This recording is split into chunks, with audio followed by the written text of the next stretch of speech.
Muy bien, chicos, ¿se me logra escuchar? A ver, confírmeme, por favor. Ya, perfecto. Iniciamos entonces. Ya no hay que perder tiempo. Iniciamos. Muy bien, chicos, buenas tardes. Espero que estén bien, ¿no? Mi nombre es Jesús Adacayo Escalante. Ya conmigo ya han tenido anteriores sesiones, así que ya me conocen. Veo que han reducido el número de participantes. Espero de que sea solamente por fiestas, ¿no? Hay veces tenemos viajes, algunas cosas pendientes, ¿no? Que solemos terminar en las fiestas patrias. De antemano les doy, les digo felicidades por estas fiestas patrias, ¿no? Estamos celebrando el bicentenario, así es que hay que hacerlo de la mejor manera, pero siempre estudiando, por favor, y leyendo, sobre todo. Muy bien, vamos a trabajar el realismo ruso, chicos. Aquí a ver si se está grabando. Sí, se está grabando. Muy bien. Como ustedes saben, el objetivo de estos seminarios, más que comprender y analizar la obra Crimen y Castigo o el tema tocado por la profesora que ustedes lo llevan, creo que el viernes, es despejar las dudas no abordadas en clase y adquirir seguridad y velocidad al marcado de respuesta, ya que literatura es un curso que en el que solemos ganar tiempo para los exámenes de admisión, pero eso no significa que lo pasemos por alto sin tener un análisis previo. ¿Ok, chicos? Muy bien. Disculpen por estoy un poco ronco. Muy bien. Aquí les presento las preguntas que vamos a trabajar en clase. Tomen foto, resuélvanlo, para que lo vayan viendo conmigo a lo largo de esta sesión. Bueno, va a faltar tiempo. Vamos a tocar a Dostoyevsky. Vamos a centrarnos en él. Ya hemos tocado el realismo ruso con Flaubert, Balzac. Ahora vamos a enfocarnos al realismo ruso. Ya dejamos lo francés, que es ese hecho en donde se inicia, ¿no? Tenemos 16 preguntas. Espero que abordemos todas. Sí se puede, chicos. Vamos a abordar todas. Muy bien. Comenzamos. La primera pregunta, llamada el par de realismo psicológico. Bueno, aquí, claro, la, efectivamente, ¿no? Hay un error de letra, ¿no? Espero que me disculpen, pero efectivamente es la D. ¿Pero por qué es la D, chicos? Hay que tener un poco más de, de tino al marcar, ¿no? Sabemos que el realismo psicológico no se inicia con Dostoyevsky, ¿no? Tengan en cuenta esto, chicos. El realismo psicológico se inicia con eh, Stendhal, con Henry Bailey. Recuerden su nombre, por favor. Pero es con, con Fedor Dostoyevsky donde el realismo psicológico aflora. Te muestra, en realidad, en un contexto ruso, te muestra cómo es, cómo piensan los personajes de la novela, ¿no? Ya se trabaja individualmente de los temas tratados en la novela, que es el mayor género que se desarrolla. Se desarrollan más los personajes. Los personajes consumen en la novela, por así decirlo. El narrador, que es un narrador dios, en otras ocasiones tal vez un narrador testigo, pero siempre va a aflorar el narrador dios, va a consumir, va a estar solamente de acompañamiento. Los personajes van a ser el principal foco, donde se van a desarrollar todos los temas. Muy bien, chicos. También hay que recordar de que con Flaubert es donde se busca, se realiza la perfección y el equilibrio del estilístico del realismo, ¿no? Y con León Tolstoy, que también es ruso, el realismo, se realiza un realismo crítico y subjetivo, y también a recordar sobre Balzac, que es el creador de la novela sociológica. ¿Ya, chicos? Tengan en cuenta a Stendhal y a Theodor Dostoyevsky. Muy bien.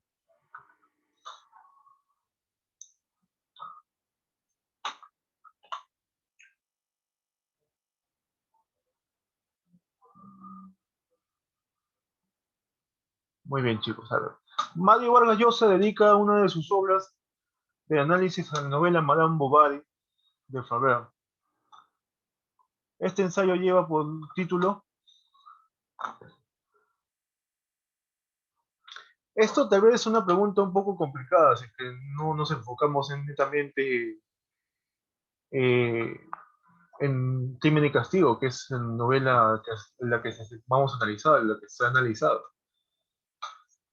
Hay que conocer un poco más de los noveles o los críticos que hablan sobre Madame Bovary, ¿no? Es una pregunta que quería incrustar aquí para que ustedes tengan de base y no lleguen al vacío si es que les preguntan una pregunta relacionada, ¿no? No solamente es estudiar la obra, sino o la novela del escritor o del novelista a quien se está estudiando o quien se toca en la corriente o en el movimiento literario, sino también es estudiar a los críticos que hablan de él o de ella. Efectivamente, es una pregunta complicada, pero la respuesta sería la orgía perpetua, chicos. Recuerden eso.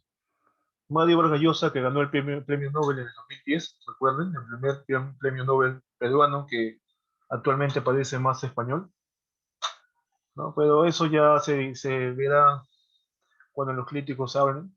Nosotros solamente estamos para estudiarlo y embellecernos de lo que ha dejado, ¿no? Es la orgía perpetua. Le voy a explicar un poco de la orgía perpetua. La orgía perpetua es un ensayo, ¿ok? Recuerden que la literatura no solamente es novela, cuentos, poesía, también hay ensayos. Este ensayo va a hablar sobre Madame Bovary como la primera novela moderna, o la que se inicia la modernidad. Va a estar reflejado en tres partes. Mario Vargas Llosa eh, nos habla de una parte que tiene un tono autobiográfico con respecto a Flaubert, ¿no? Una segunda parte con el análisis y la estructura y la significancia de Madame Bovary, y la tercera parte con la relación entre la obra de Flaubert y la historia y evolución de la novela. ¿Ok, chicos? Si bien es cierto, la novela se va a desarrollar, o el precursor es Cervantes, ¿no? Eso ya está un poco más atrás. La novela moderna va a desarrollarse, o para Vargas Llosa, con Madame Bovary, ¿no? Va a ser la representación de la novela moderna. Muy bien, chicos. La tercera pregunta. Si la respuesta es realismo, la pregunta debería ser, a ver, chicos, yo también lo estoy leyendo, no sé. La corriente que surge en Alemania en el siglo XVIII con el Staatsband, ¿se acuerdan? Bueno, esa corriente que surge en Alemania con el Staatsband, donde un joven Goethe publica Werther. Claro, estamos hablando del romanticismo, ¿no? Así que efectivamente no es la A. La escuela etnocéntrica de pensamiento opuesta al médico, con gusto por la erudición. Bueno, esta escuela etnocéntrica es eh, la que se habla en el Renacimiento, ¿de acuerdo? También ya la han tocado. La escuela del siglo XVII, cuyo principal protagonista es Góngora y propone un gusto formal. ¿Se acuerdan del barroco, el posteriormismo? Muy bien, donde hay una complicación formal que pretende crear belleza por medio del alejamiento del lenguaje cotidiano, ¿no? La D, a ver, vamos a ver qué dice la D. Corriente del siglo XIX en la que la literatura debe reflejar las condiciones de la realidad, ya sea externa como Balzac e interna como Dostoyevsky. Efectivamente es la D, chicos. Muy bien en los que han respondido. Es la D. Acá hay algo curioso. ¿Se recuerdan de que Balzac desarrollaba la novela sociológica y Dostoyevsky desarrollaba la novela psicológica? ¿Ven la antítesis? O tal vez es la dualidad entre interno y externo. Sociológica, lo que hay en el exterior, en lo social, ¿no? O psicológica, lo que está en interno, en el interior de los personajes.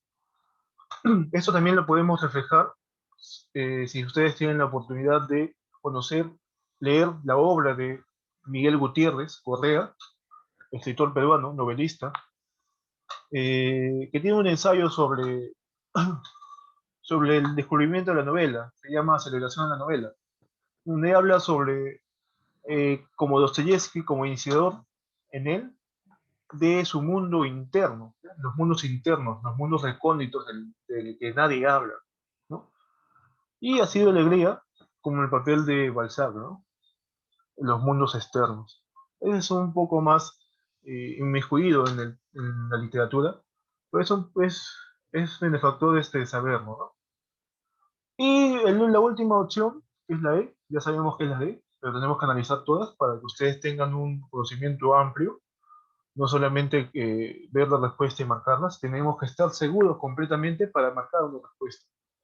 Nombre genérico como Verlaine, Rimbaud, Flaubert, Victor Hugo. Bueno, aquí no nos dice nada, pero podemos ubicar a los escritores, ¿no? Por ejemplo, Verlaine y Rimbaud, o Rimbaud, así se pronuncia en francés, son precursores o son representantes del simbolismo. Ojalá que toquemos ese tema, que es muy controversial. Mientras que Flaubert ya le hemos tocado en el realismo europeo y Victor Hugo también en el romanticismo. Muy bien, chicos. Pasamos a la cuarta pregunta.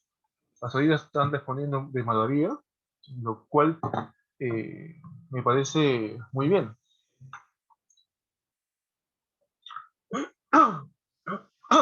Disculpen por, estoy un poco ronco. Ya. A ver, la cuarta pregunta. No es cierto sobre Dostoyevsky. A lo largo de los exámenes de admisión siempre se han enfocado en Crimen y Castigo, en novela, tal vez en los hermanos Karamazov, pero también tenemos que conocer la vida del novelista, del escritor, porque todo va relacionado. Si bien es cierto, un, un artista no necesariamente refleja su vida dentro de lo que realiza, pero hay mucha influencia de por medio, ¿ok? Tal vez por ahí podemos sacar la respuesta. A ver, no es cierto. Para empezar, tenemos que tener en cuenta que Dostoyevsky tuvo una niñez desagradable y enfermiza. Él fue ingeniero militar, pero abandonó su profesión por la literatura. Y aquí viene lo curioso, y acá viene tal vez el reflejo que hay con la obra de Crimen y Castigo. Fue condenado a muerte por conspirar contra el zar Nicolás. Recuerden que estamos en Rusia. Y llegó al indulto por 4 años de trabajo forzados en Siberia. Ven la comparación, la realidad que se refleja en Crimen y Castigo, cuando el protagonista también, Rodión, fue condenado a 4 años de trabajo en Siberia. Algo curioso, ¿no? Se dedicó al periodismo en su revista La Época, que fracasó por la falta de recursos. Después de esos 4 años, él se casa con la viuda de su amigo, chicos. Con la viuda de su amigo. O sea, una mujer que ya había vivido la vida correspondiente al matrimonio, ¿no? Y finalmente vivió atormentado por la miseria, la epilepsia y su afición al juego. Como dicen, todo gran artista ha sufrido mucho. Y eso no solamente se refleja en Dostoyevsky, también se va a reflejar más adelante distintos novelistas. Todos tienen sus demonios dentro, como dice Mario Vargas Llosa, ¿no? Muy bien, me dicen que es la E. A ver, nació en Moscú, efectivamente sabemos que nació en Moscú. ingresó a la Escuela de Ingenieros, estamos diciendo que fue graduado inclusive, sufrió epilepsia, efectivamente, fue elegido miembro de la Academia de Ciencia de Rusia, efectivamente fue elegido miembro, fue expulsado de Rusia, llevado a América. No. ¿A dónde se había llevado entonces, chicos? ¿Dónde queda Siberia? A ver, ¿cómo van en geografía? Claro, claro. Muy bien. Entonces, efectivamente sería la respuesta la E, ¿no? La que no es correcta. Muy bien, chicos. Pasemos ya de lleno a Crimen y Castigo. Tema central en la novela. Esta es una pregunta que lo he recopilado del libro, de guía. No me gusta tanto, pero vamos a resolverla. Efectivamente es la C, ¿no? Sin, sin ver más, ¿no? Esta pregunta te da el tema central de la novela. Tengan cuidado, también tienen que ver eh, a cada pregunta que realizan lo que hay de por medio, el contexto que te da, porque es muy importante. Tal vez esta pregunta te sirva para contestar a otra. ¿Ok, chicos? Todo vale en el examen de admisión. Todo lo que conlleve el estudio. El tema central de la novela es la expiación de la culpa a través del sufrimiento psicológico. El personaje principal, Raskolnikov, señala la obra y el autor. Si te dicen que Raskolnikov es el personaje principal, efectivamente estamos hablando de Crimen y Castigo, ¿no? De Dostoyevsky. Otras novelas no tienen el nombre del personaje de Raskolnikov, salvo que, ¿no? Si la pregunta sería complicada o ambigua si es que Dostoyevsky haya escrito un universo novelístico, ¿no? Como sucede en distintos escritores cuando escriben novelas, que esas novelas comprenden personajes, eh, eh, eh, personajes idénticos a los que han escrito en otras novelas. Pero eso ya será tema para otros autores, ¿no? Que iremos trabajando más adelante. Muy bien, efectivamente es la C, chicos, ¿no? Aquí les he dejado el cuadro de... Vamos a analizarlo porque esto nos va a ayudar a responder algunas preguntas siguientes, ¿no? De los personajes. Recuerden que el personaje, el protagonista principal, quien comete el asesinato y quien tiene la idea, un idealismo total de superhombre, recuerden eso, también lo vamos a analizar, es el Rodion Raskolnikov, que es un joven estudiante de Derecho. Aliona Ivanovna es la anciana usurera, la víctima, ¿ok?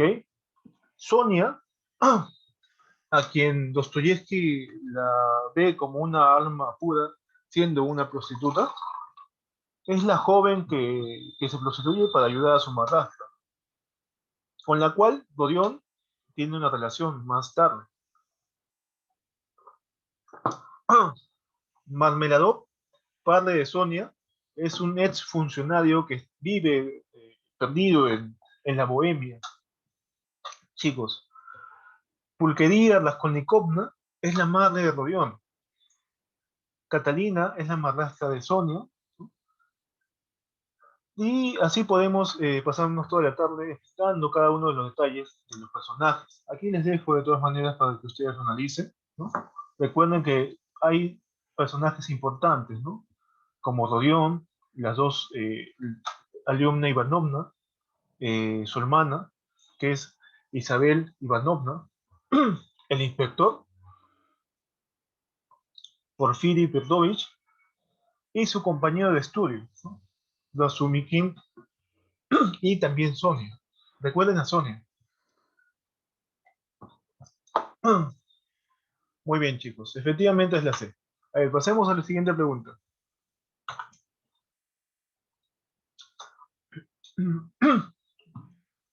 Muy bien. En Dostoyevsky está ahí abajo la teoría del superhombre al hacer presa de la desesperación a uno de sus personajes. Efectivamente estamos hablando, a ver, que están respondiendo en el chat. Yo también estoy leyendo, así que no piensen que no los leo. Muy bien, efectivamente es la C. Es crimen y castigo, ¿no? El personaje quien se encuentra inmiscuido, quien refleja esta teoría por medio de sus actos, es Rodion Raskolnikov. Y aquí vamos a tener algunas características que se hablan del superhombre, Übermensch, que es un libro publicado por Nietzsche, un filósofo contemporáneo a Dostoyevsky. En ese tiempo se hablaba mucho sobre la teoría del superhombre, chicos. Esas son las características que ustedes van a poder encontrar si ven, tal vez leen una novela y encuentran un personaje parecido, ¿no? Un personaje que tenga esas características. Inmediatamente ustedes pueden decir, ah, ok, este es un ideólogo o tal vez un idealista de superhombre, ¿no? También pueden hacerles preguntas sobre citas, ¿no? Así que tenemos que tener en claro cuáles son las características del superhombre. La transformación a superhombre requiere de poder sobre sí mismo. Se debe ser crítico de los valores sobre los cuales piensa regir su vida. El hombre debe tener la capacidad de expresar su propia voluntad, chicos. ¿Ok? No hay una completa libertad de hacer lo que uno considera que está bien, ¿no? No hay una condena moral, no hay religiones de por medio que te condena a hacer ciertas cosas, ¿no? Y a no hacer otras cosas, ¿no? Se trata de una transformación constante. El hombre va a transformar constantemente. El hombre debe ser creativo, auténtico y corajoso. Y por último, se debe sustituir a Dios por el superhombre. Por ello debe olvidar los valores morales impuestos. Ojo, tengan cuidado. No estamos hablando de un antropocentrismo. Estamos hablando de que el hombre siente la facultad de poder reemplazar a Dios y por ello olvidar los valores morales a los que está sujeto, ¿no? Como en la sociedad. En la sociedad hay leyes que nosotros tenemos que cumplir para vivir pacíficamente con las demás personas. Cómo respetar algunos términos, ¿no? Si no, todos los hombres serían como Raskolnikov, asesinos. Asesinarían de alguna u otra manera porque ellos consideran que está bien. Hay que tener mucho cuidado en ello. Es por ello que también cae Raskolnikov, porque al fin y al cabo él mismo se da cuenta que no es un superhombre. Pues. De esta teoría de superhombre se ha hablado mucho, chicos, a lo largo del tiempo. Algunos involucran a Hitler con la teoría del superhombre, ¿no? Pero vemos cómo terminó al final, escondiéndose completamente con un destino ya acabado. Muy bien, seguimos, chicos. Esto ahí para hablar mucho, pero es una clase corta, un seminario corto. De hecho, ya tenemos pocos minutos. Tenemos que abarcar todas las preguntas. ¿Cuál es lo incorrecto con respecto a crimen y castigo? A ver, los leo. El propósito del protagonista es un giro ético hacia la monstruosa justificación del crimen. La culpa y perdón son nociones que trascienden el universo de las convicciones morales asentadas para entrar en un vértigo psicológico. La novela termina cuando el protagonista va a cumplir condena impuesta por los jueces. Memoria del subsuelo, monólogo de extraordinaria intensidad, es el antecedente de dicha novela. El castigo del protagonista ya se había cumplido, pues ya ha vivido su viaje por el desierto de la anulación de su personalidad enfermiza.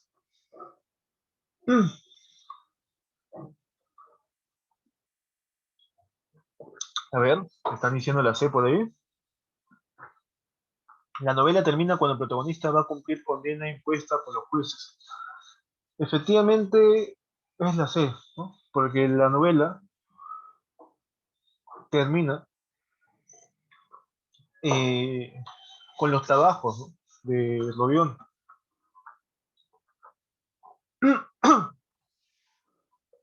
No termina de esa forma. Muy bien, chicos. A ver. ¿Seguimos? Está para analizar la pregunta, ¿no? Hay que ser certero en eso también. A ver.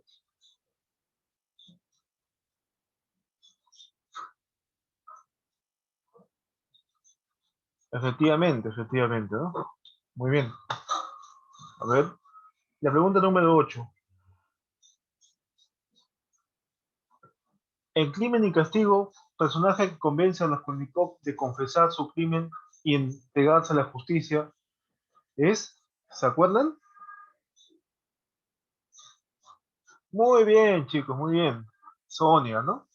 Sonia. Es un hecho curioso, ¿ah? Lo he dicho antes, pero lo recargo porque cuando yo leí Crimen y Castigo, a Sonia la tenía como una mujer pura, impoluta, eh, que su belleza era sinónimo de su pureza. Sin embargo, sabemos que es una prostituta que ayuda a sus padres con su oficio, el oficio más antiguo del mundo, ¿no? Efectivamente, Sonia es la que le dice a Raskolnikov que se entregue, ¿no? Que confiese cuando conversan ellos dos, ya que, como comentaba, ellos tenían una relación. De hecho, Raskolnikov, cuando muere Marmeladov, el papá de Sonia, decide como hacerse cargo de la familia, ¿no? Enviándole el dinero en la pobreza que tenía Raskolnikov. Muy bien. A ver. Pregunta número 9. Rodión era estudiante de, cometió un doble. A ver, chicos, esa pregunta creo que está demasiado fácil. Efectivamente es la C. No se olviden, Rodión era estudiante de Derecho. Pero estudiante, activo no era. Era un estudiante que estaba inactivo, que había ha puesto pausa a sus estudios, ya que no tenía dinero necesario para continuar. ¿Ok? Y cometió un doble homicidio, pues, ¿no? Porque mató a dos personas que no son consanguíneas eh, biológicamente con él.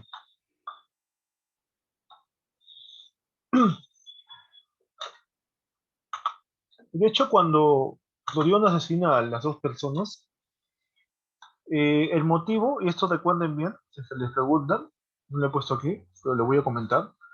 El motivo fundamental por el cual asesina a Dorión a las dos viejas, bueno, en primera instancia a Liumna, luego a Isabel, por pura casualidad, pero Liumna era el principal objetivo, ya que la veía como un piojo para la humanidad, que, era, que le iba a hacer un bien a la humanidad si la asesinaba. Era porque él escucha a un estudiante y a un oficial hablando de tal vez asesinar a la vieja, ya que ella representaba una, no representaba nada para la humanidad, que más bien iba a ser un favor si la mataban. Mientras que si ellos están hablando, Rodión también llega a esa conclusión y por ello es motivado, ¿no? Cómo los pensamientos se juntan para motivar un asesinato. Todo vale. Hay veces las ideas que tenemos se juntan de alguna u otra forma y actuamos como creemos conveniente en esa situación, en ese preciso momento. Muy bien, la pregunta número 10.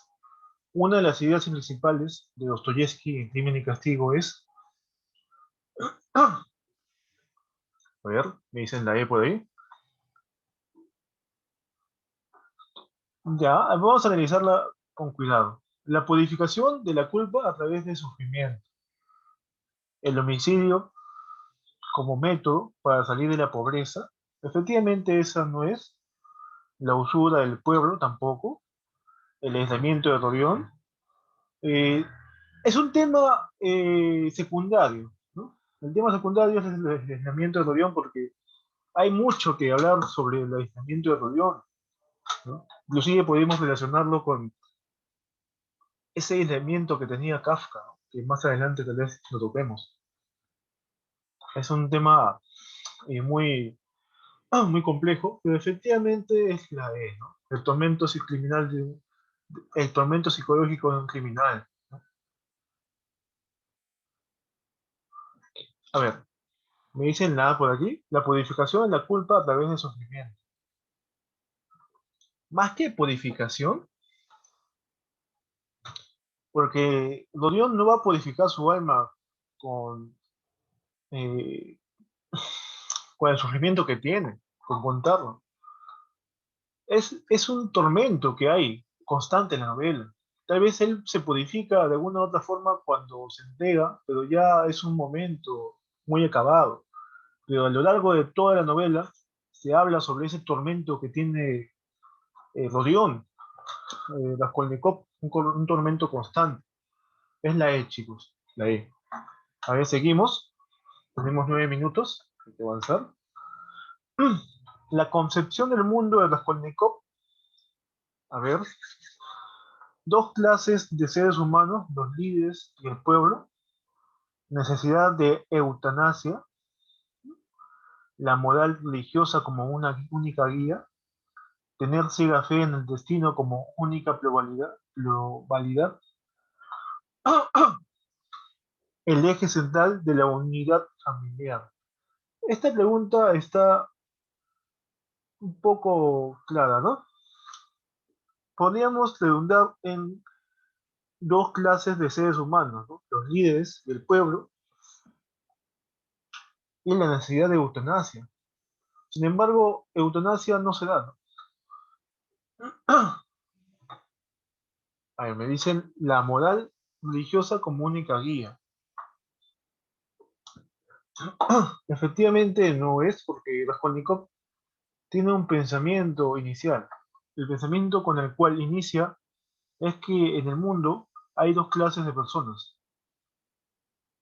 Eh, el superhombre y el resto, ¿no? Las personas que deciden qué está bien y las personas que acatan lo que ellos deciden, lo que han decidido los líderes. Así que efectivamente es la número A. Muy bien, chicos. A ver, una pregunta tal vez relacionada un poco con el realismo, pero no un realismo europeo ni ruso, sino el realismo que vamos a tocar luego, seguramente, que es sobre el realismo peruano. No dice, ¿no? Escritor que señala el autor realista peruano. A ver, este escritor realista peruano es muy importante, chicos. Muy importante. Efectivamente, ya lo han respondido por hoy. Claro, claro. Este escritor ensayista, González Plata, ¿no? Va a ser muy importante, chicos. Muy importante. Él va a ser tal vez el maestro para desarrollar algunas corrientes diferentes en nuestra nación, ¿no? De hecho, él va a ser precursor del indigenismo. Claro, no, el neoindigenismo viene después, no te confundas, ¿no? El neoindigenismo tal vez es más adelante, mucho más adelante que la pelea de Mariátegui con Luis Alberto Sánchez, o tal vez cuando aparece... Ellos son precursores, claro, con Clorinda Mato de Turno, precursores del indigenismo, recuerden, y también precursor, en el caso de González Plata, del modernismo. ¿Ok, chicos? No se olviden eso, precursor del modernismo. Él va a ser un maestro para las generaciones siguientes de él. Efectivamente es González Plata. Aquí les dejo su imagen para que ustedes tengan una referencia.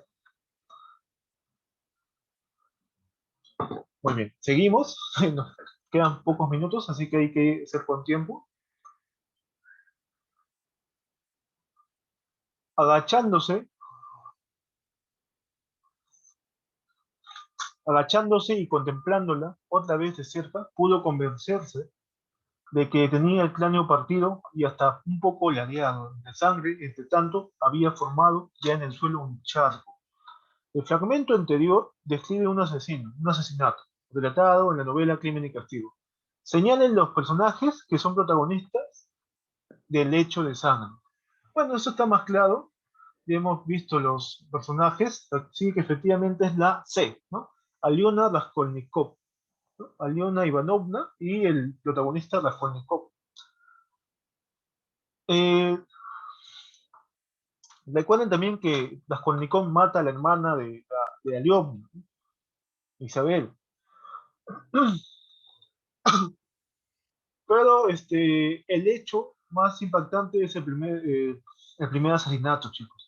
El otro es como de pasada, ¿no? Como se le dice. Bueno,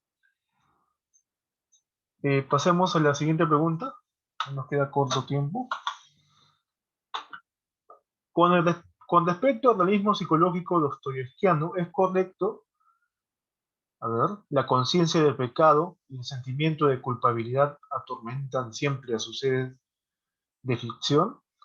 A Dostoyevski le interesan los bajos fondos de la sociedad. La belleza de las almas reside en su capacidad de emoción. Dostoyevski es el autor de Taras Bulba, alcanzó su esplendor con su obra Pobre Gentes. A ver, la belleza de las almas reside en su capacidad de emoción. En sí, eh, el- la teoría del superhombre nos dice de que los sentidos, los sentimientos y las emociones tienen que dejarse de lado y solamente actuar con una razón propia para hacer lo que uno tiene como meta realizar, ¿no? En este caso el asesinato, cuando Raskolnikov realiza el asesinato, netamente se enfoca en realizarlo y ya, y no sentir ningún remordimiento en el momento. Deja todas sus emociones, sus sentimientos de lado, porque cree que es un superhombre. Pero cuando vienen esas emociones a atormentarlo, se da cuenta de que no es un superhombre y que es un humano más del montón. Así es que no podría ser la C. Dostoyevsky le interesan, efectivamente a Dostoyevsky le interesan los bajos fondos de la sociedad. Ahí, en lo más recóndito, en lo más escondido de la vida humana, en lo que no se cuenta, eso son los temas de Dostoyevsky. Pero también podríamos analizar la A, ¿no? La conciencia del pecado y el sentimiento de culpabilidad atormentan siempre a sus seres de ficción.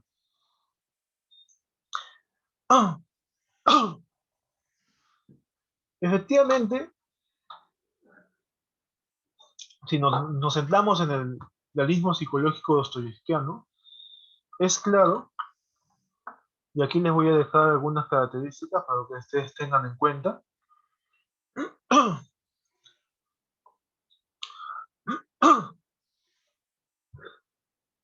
Es claro que podría ser entre la A y la B, ¿no?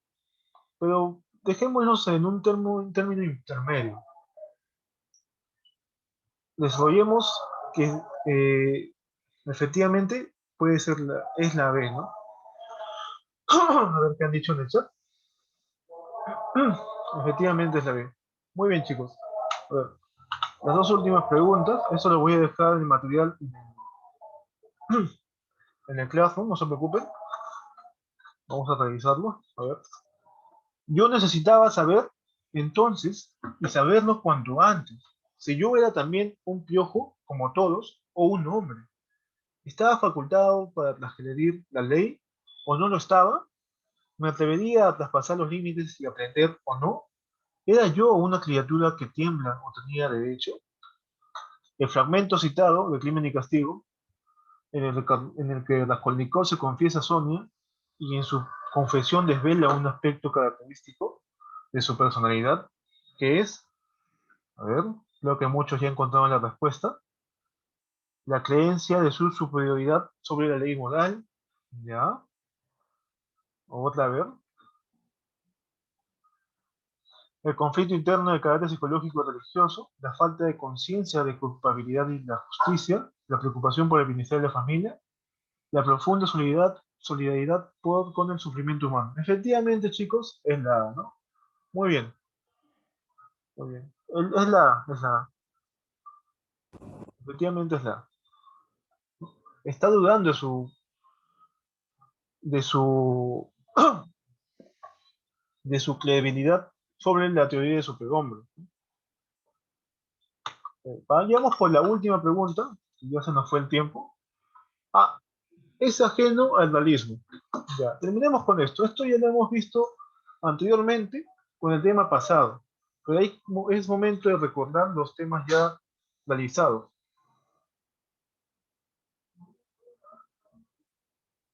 A ver, expresión del mundo subjetivo. Método es la observación, influencia de la escuela filosófica del positivismo, Comte. Surge en Francia, uno de los representantes es el ruso Dostoyevsky. Esta pregunta está muy fácil, ¿no? Efectivamente es la... No se olviden, expresión del mundo subjetivo es lo que hay dentro, ¿no? A pesar de que el realismo psicológico vea el interior de los personajes, ¿no? La psicología de los personajes, no ve el mundo subjetivo de los personajes, ¿no? Como lo hace tal vez el romanticismo. Es la A, chicos. Muy bien. Muy bien, hemos terminado el seminario. Aquí les dejo algunas características del realismo para que lo tengan ahí y puedan estudiar. ¿Ok, chicos? Por último, voy a dejarles aquí el enlace para la asistencia del día de hoy. ¿Ok? Voy a dejarle. Tenemos 3 minutos. Sí, se pasó muy rápido la hora. Quisiera tenerlos, hacer una clase con ustedes. Voy a dejar de grabar primero. A ver. Voy a darles el link mejor primero, antes de que se acabe el tiempo. Que ya.